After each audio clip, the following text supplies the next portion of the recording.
Fala galera, tudo bem com vocês? E aí, que tá falando o professor Giovanni? Vamos para a nossa correção das atividades desta semana, da segunda semana, né? No caso, eu sei que eu tô um pouquinho atrasado, mas vamos lá, né? Nono ano, PET 1, semana 2, tá ok? Nesse vídeo nós vamos falar de dois temas distintos, porque tem um do PET e tem o outro que é lá da aula do Se Liga na Educação. Então tenha paciência, porque nós vamos utilizar dois temas. Mas vamos começar por partes. Vamos para o primeiro, sendo que um tem a ver com o outro, tá bom? Depois nós vamos entender essa ideia, mudanças de estados físicos. Vamos concentrar no primeiro tema, mudanças de estado físico. Para isso nós vamos falar de dois conceitos que são importantíssimos nas mudanças de estado físico, que é a temperatura e a pressão. Sendo que a temperatura, quando ela atua positivamente, a pressão atua negativamente. Elas são o que nós chamamos de processos antagônicos, fatores antagônicos. Uma atua ao contrário da outra e muitas vezes até interferindo na ação da outra, por isso antagônicos.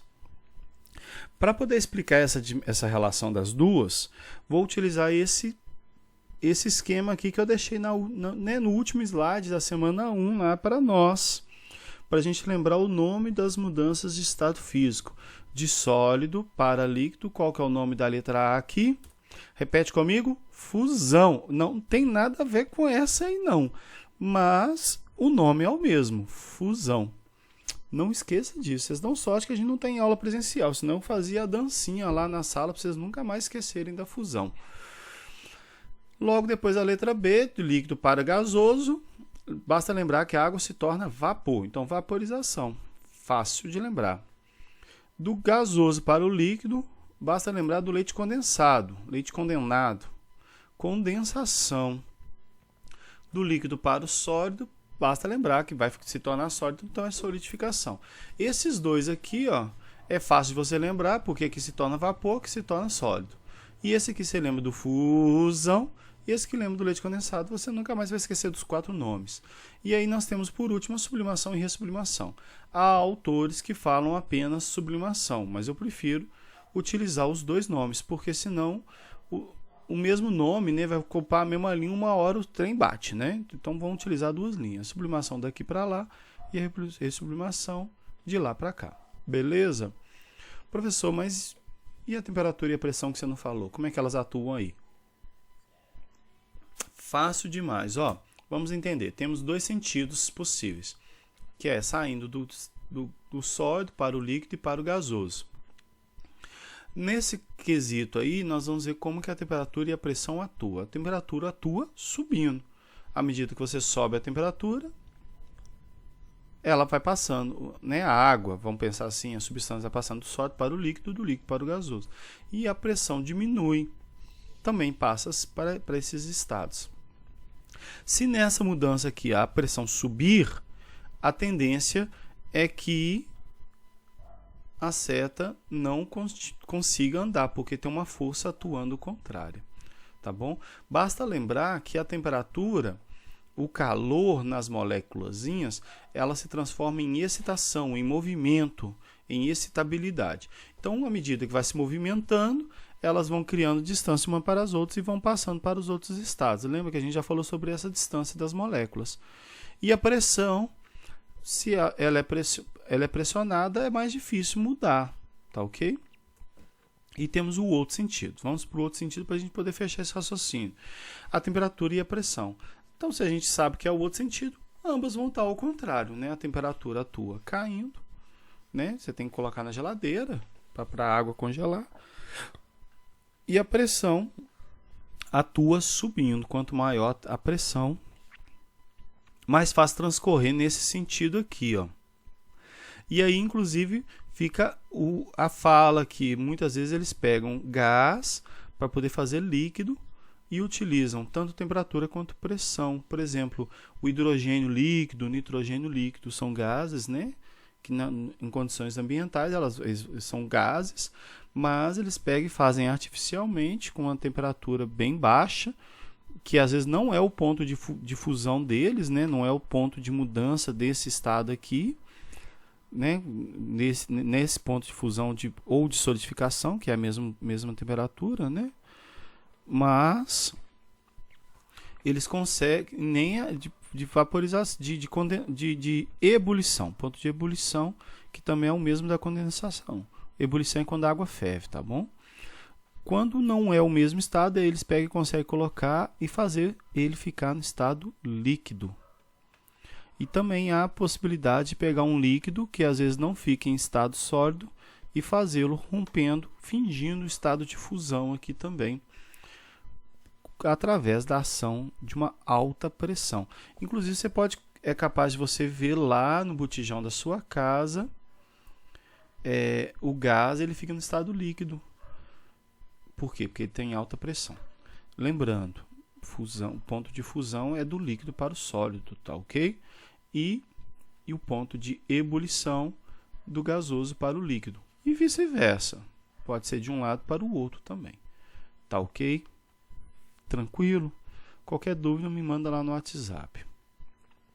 Eu vou passar para explicar aqui agora como que eles podem fazer, como que a pressão atua nesse processo aí.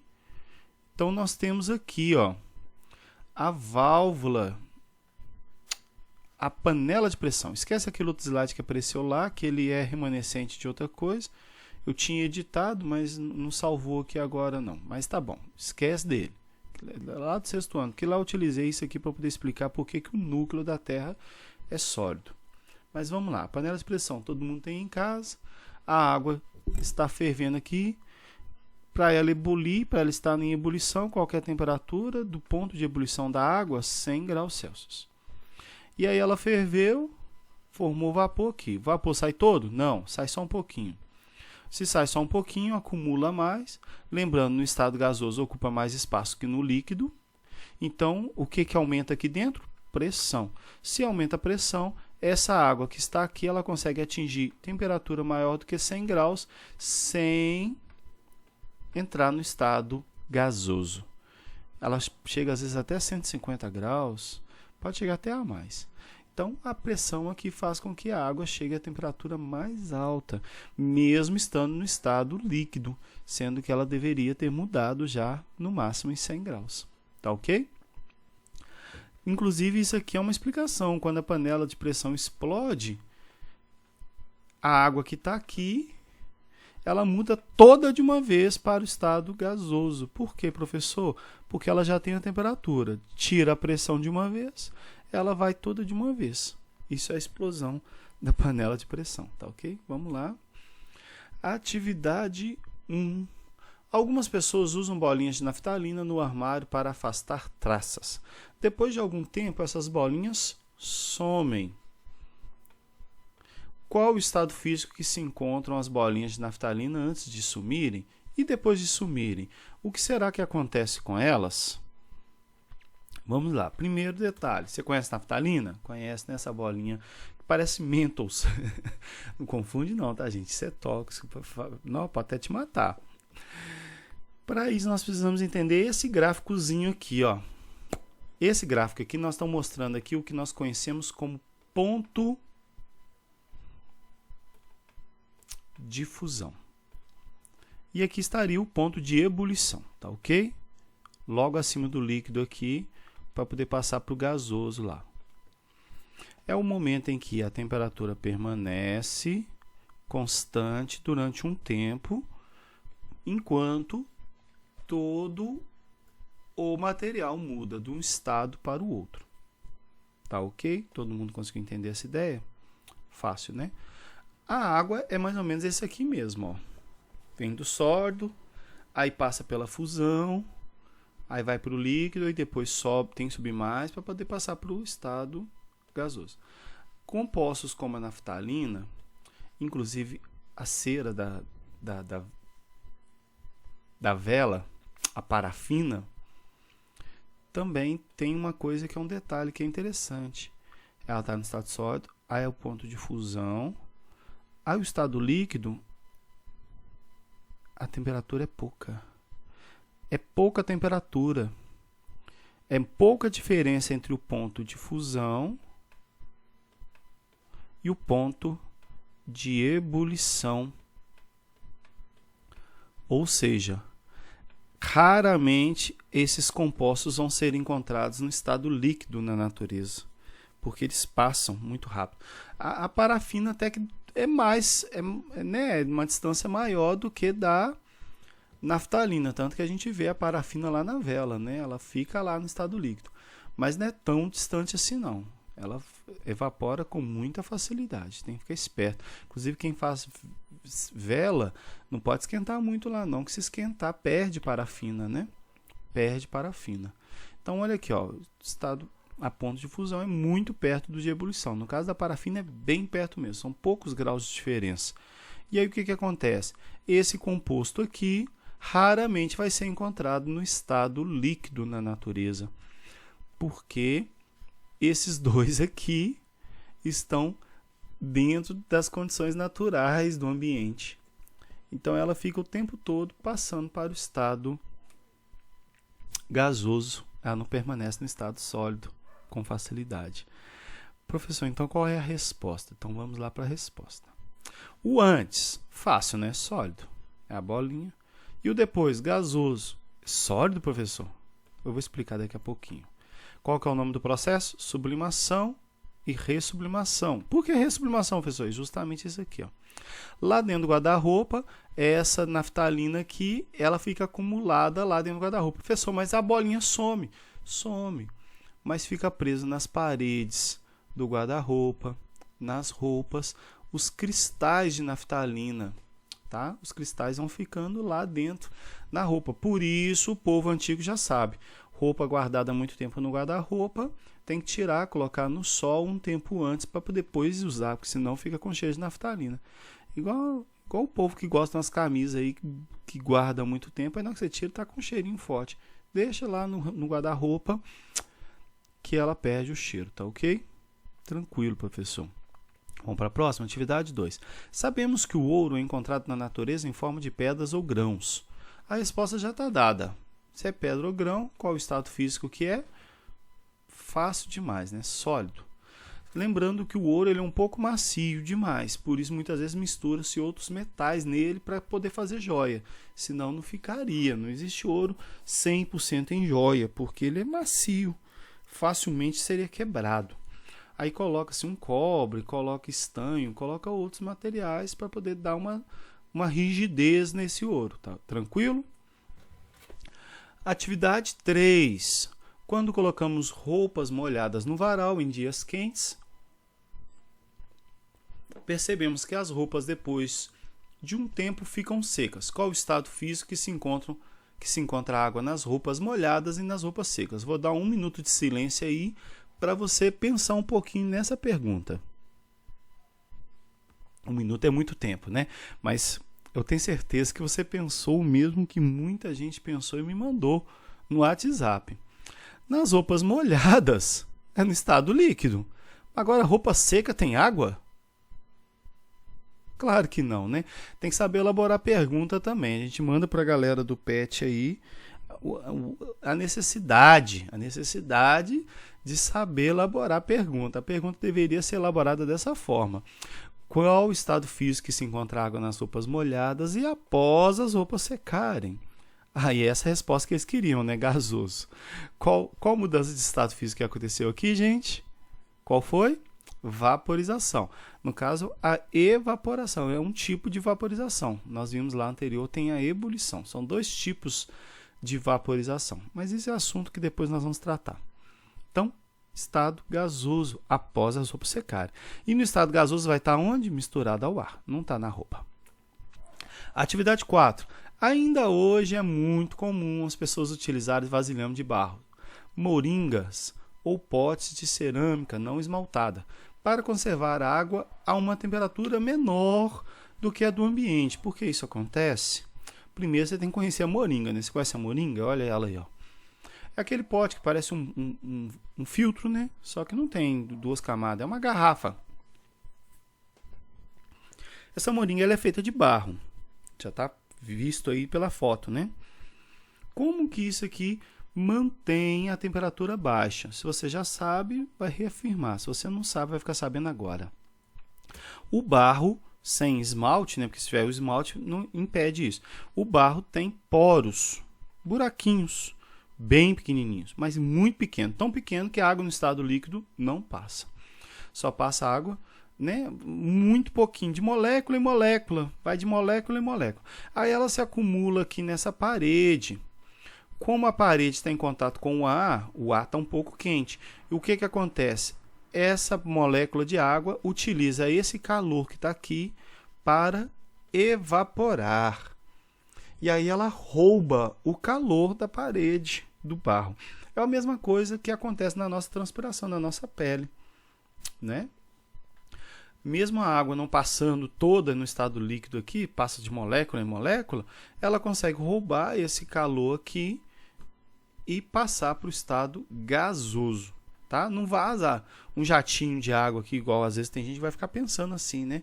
Não, vai de molécula em molécula, por uma porosidade do barro, né? Através da permeabilidade. É igual quando você coloca um papelzinho na água, ele vai ficando molhado assim né? Se você pingar uma gotinha, ela vai andando naquele papel. É a mesma coisa, por capilaridade. É uma propriedade que a água tem. E aí ele rouba. Então como que vai ficar a nossa resposta aí, ó?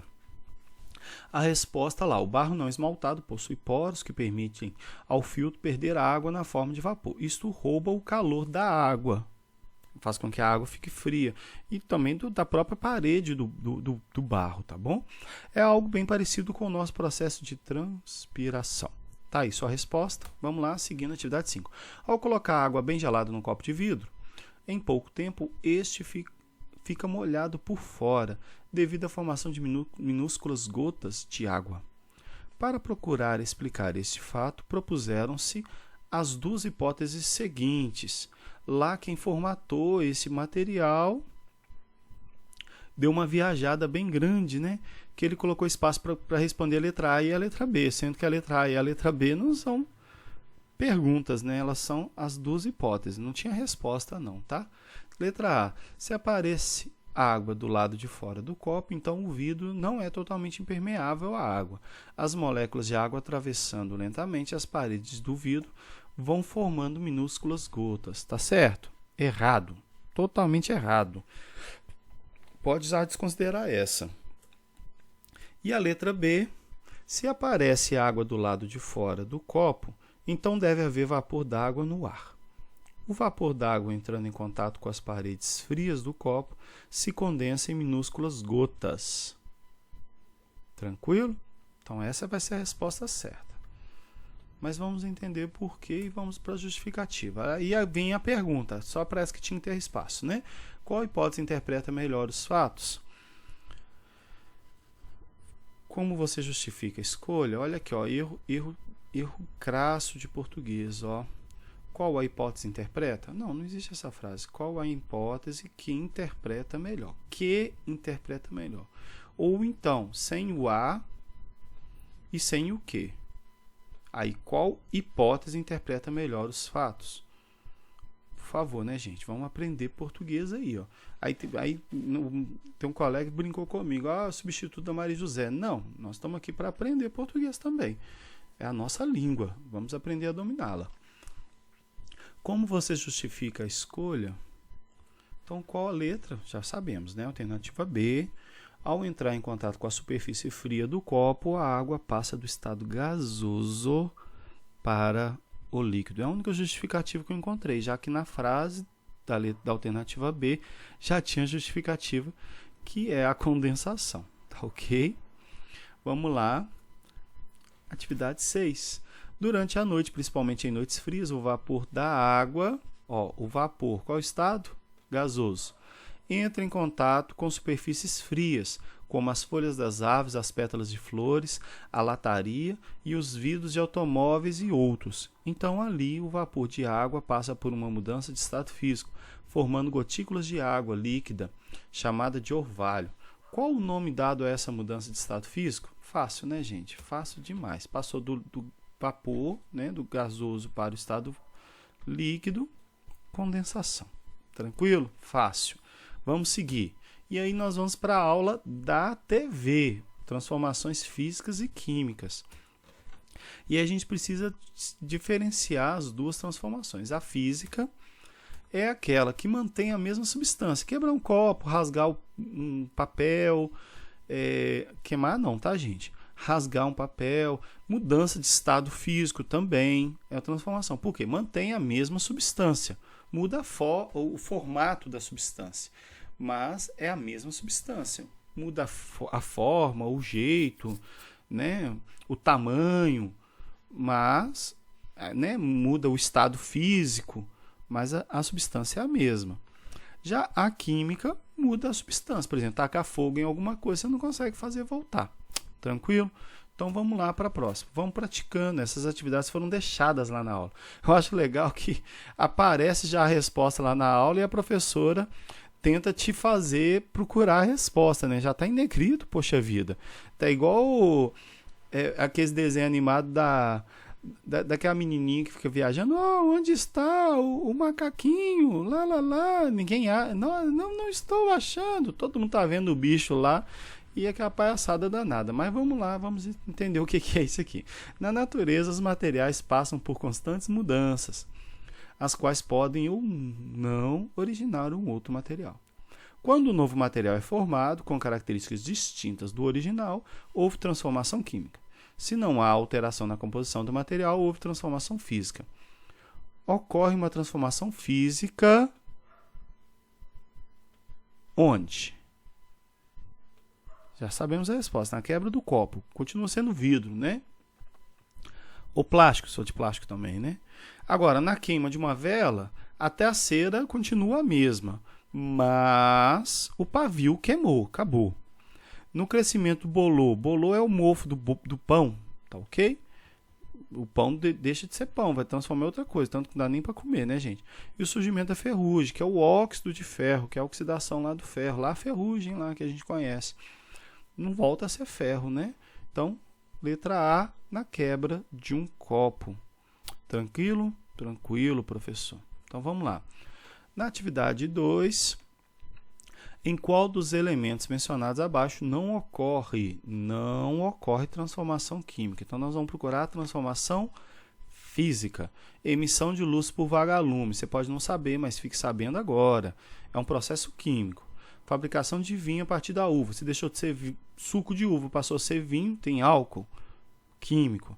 Crescimento da massa de pão. Pode parecer físico, né, que só cresceu. Mas não, formou bolinha de gás carbônico lá dentro. Você podia não saber. E eu vou para produção de iogurte a partir do leite. Forma o ácido lático. Então já é a nova substância. Então sobrou qual? Letra D. Essa aqui não estava marcada antes não, né? Não estava em negrito não.